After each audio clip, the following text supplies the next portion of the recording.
Bonjour à tous, aujourd'hui nous allons parler de paires d'angles assez particulières, vu que nous allons parler des angles qui sont correspondants, alternes internes et alternes externes. Alors, quels sont ces angles et quelles sont leurs particularités? Alors il faut savoir que ces angles sont toujours formés par trois droites, et vous avez une zone ici, qui se situe toujours entre deux des droites. Cette zone-là, on dira que c'est la zone interne.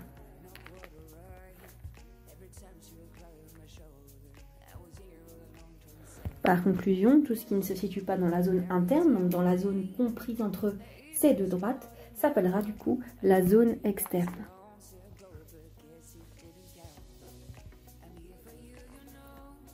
Alors, nous allons tout d'abord parler d'angles alternes internes. Alors, qu'est-ce que ça signifie? Des angles alternes internes, ce sont des angles qui vont avoir une position alternée par rapport à la droite qui vient couper la zone interne.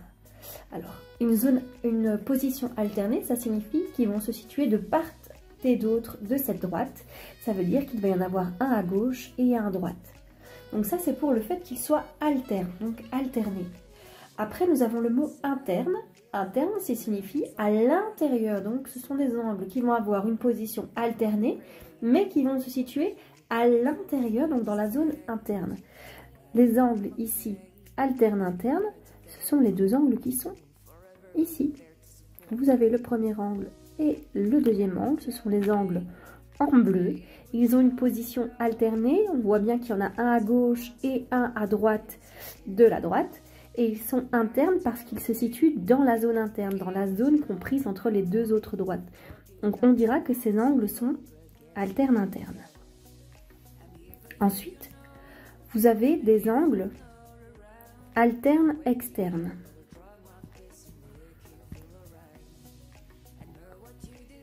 Je suis désolée, je cherche la bonne couleur. Alors nous avons des angles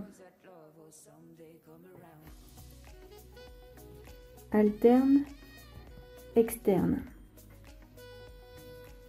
Je voulais prendre la même couleur, mais c'est un peu foiré, c'est pas grave. Donc dans les angles alterne externe, ce sont des angles qui ont une position alternée, donc qui se situent de part et d'autre de la droite qui coupe la zone interne, et qui se situent dans la zone externe, donc à l'extérieur de la zone comprise entre les deux droites. Donc les angles alterne externe, je vais les repasser en rose ici.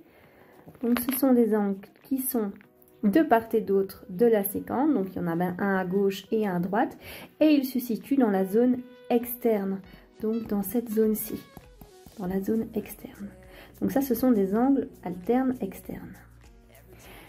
Vient ensuite les angles correspondants.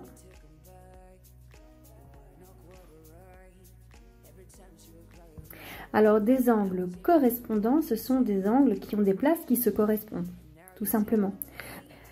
Donc, on voit que cet angle-ci, par rapport au sommet qui se situe là,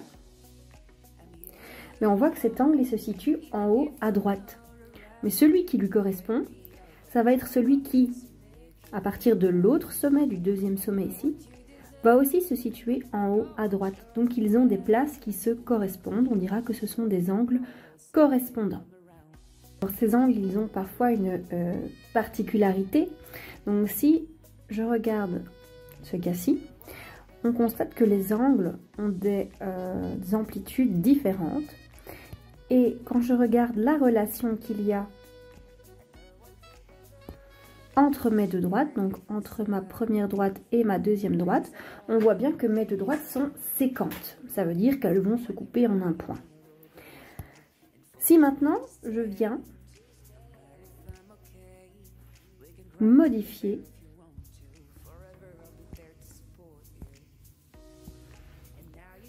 la position de mes droites et que je fais en sorte que F et G soient deux droites parallèles. Qu'est-ce que l'on observe ici au niveau des angles? Je vais essayer d'être la plus précise possible. Mais on constate que les angles ont exactement la même amplitude. On regarde les deux angles bleus, donc les angles qui sont ici alternes-internes, on constate qu'ils ont la même amplitude, 96,4 degrés. Les angles en orange, les angles correspondants, ben on constate également qu'ils font 83,6 degrés tous les deux, donc ils ont la même amplitude. Et si on regarde les deux angles mauves, donc les angles qui sont alternes externes, ils ont aussi une amplitude de 96,4 degrés. Si on regarde maintenant la relation qu'il y a entre les deux droites, on observe que F et G sont des droites qui sont parallèles. Donc ça veut dire que dans le cas particulier où les droites sont parallèles, on peut dire que les angles alternes internes, alternes externes et correspondants ont la même amplitude.